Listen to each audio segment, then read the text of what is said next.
यद्यपि हम श्रीमद्भागवतम के माध्यम से जीवन प्रबंधन के कुछ सूत्र, कुछ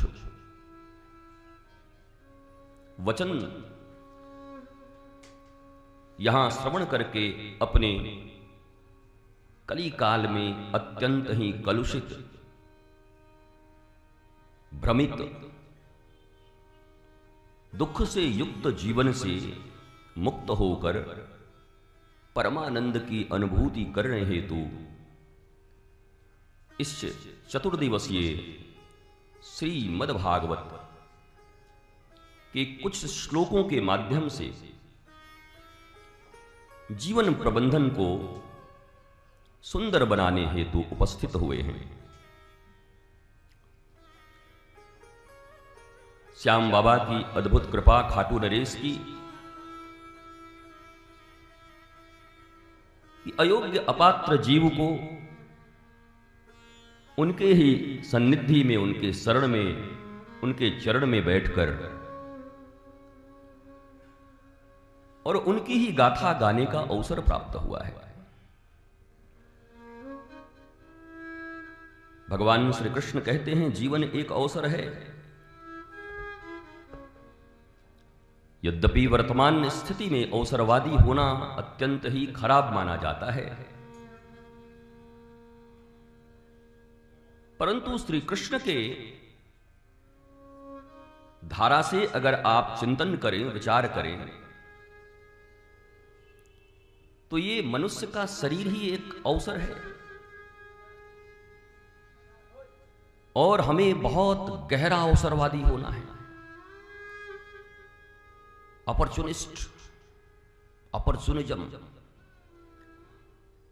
ये शब्द बड़े खराब माने जाते हैं समाज में, परिवार में। हाँ, वो बड़ा अपॉर्चुनिस्ट निकला, बड़ा अवसरवादी आदमी निकला। पर मेरी दृष्टि में जो अवसरवादी नहीं है वो ठगा गया। जिसने इस महान अवसर का लाभ नहीं उठाया अपने जीवन में, उसे निरा मूर्ख ही कह सकते हैं हम। दुर्लभो मानसो देहि देहि नाम क्षण भंगुर,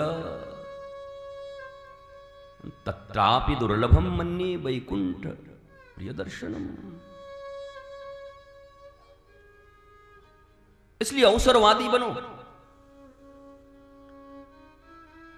उपयुक्त अवसरों का लाभ न उठा करके तो हमारी ये दुर्गति।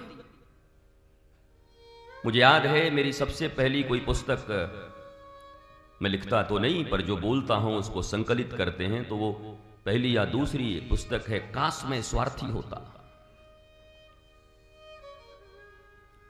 आधा धर्म जगत तो ऐसे ही भड़क जाए, महाराज जी ये क्या सिखा रहे हो?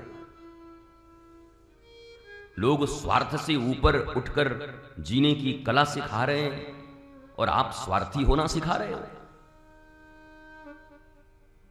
स्वार्थ से ऊपर उठकर जीने की कला सिखाते सिखाते ग्रंथ लाल कपड़े में बंद हो गए।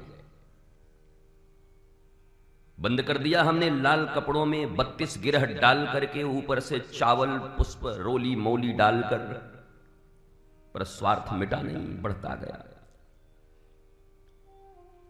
वर्तमान परिस्थिति में पूरी दुनिया में कभी कभी ऐसा प्रतीत होता है जैसे कलिकाल का चरम आ चुका हुआ। यद्यपि अभी काफी कम वर्ष हुए हैं और एक लंबा काल है कलिकाल का, श्रीमद्भागवत जी के अनुसार। पर अपने ही घर में देखो, परिवार में देखो, राष्ट्र में देखो, हर आदमी कहता हुआ मिले घोर कलयुग, घोर कलयुग, ओहो घोर कलयुग। सास से पूछो तो वो कही घोर कलयुग, बहू से पूछो बोला घोर कलयुग, भाई भाई से पूछो बोला घोर कलयुग। अरे घूस लेने वाले कर्मचारी से पूछो, वो भी कह रहा है घोर कलयुग, और देने वाला भी कह रहा है घोर कलयुग। सभी घोर कह रहे। तो कभी कभी तो लगता है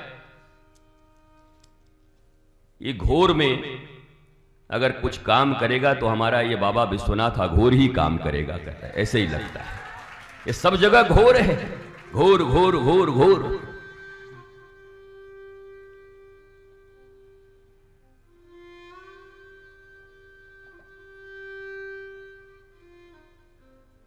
त्रिभुवन गुरु भगवान भोलेनाथ को कहते हैं।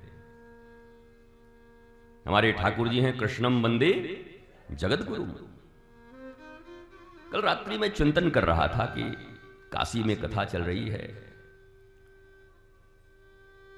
और कहीं हमारे वाले ठाकुर जी, हम रोज हर हर महादेव बहुत कर रहे हैं, ठाकुर जी उधर से देख न रहो, ये 2-4 दिन में जाके भूल गए होगा, वो आनो वृंदोवन ये समझ लियो फिर।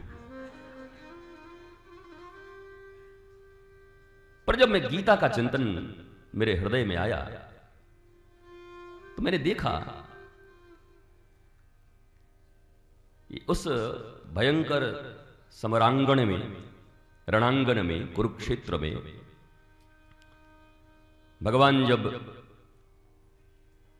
मानव मात्र के लिए पीयूष वर्षण कर रहे, अमृत वर्षण कर रहे हैं श्रीमद् भगवद गीता के रूप में, महाभारत के 700 श्लोकों के रूप में। महाभारत में 8000 तो ऐसे श्लोक हैं कि जिनको समझने में गणेश जी को समय लग गए। गणेश जी ऐसे कलम उठा करके खुजाते रहे, समझते रहे, तब तक व्यास जी जा करके स्नान इत्यादि करके पूजा उजा करके वापस आ जाते थे। क्योंकि गणेश जी ने शर्त रख दिया था कि भाई तुम लगातार बोलते रहना, मैं रुकूंगा नहीं। तो व्यास जी ने भी ऐसे कुछ कूट श्लोक बोले। व्यास जी ने कहा ये बात तो पक्की हो गई, पर हे गजानन जी हमारी भी एक शर्त है। अच्छा, बोला क्या है? बोला बिना समझे लिखना मत। तो कुछ 8000 श्लोकों को ऐसा कूट लिखा, ऐसा कूट बोला कि गणपति, अब ये तो लीला है, नहीं तो भगवान गणेश क्या न समझे। और व्यास जी स्वयं कलावतार है, ईश्वरावतार है, इसलिए जब भी कथा सुने तो लीला और तत्व दोनों का चिंतन अवश्य कर लें।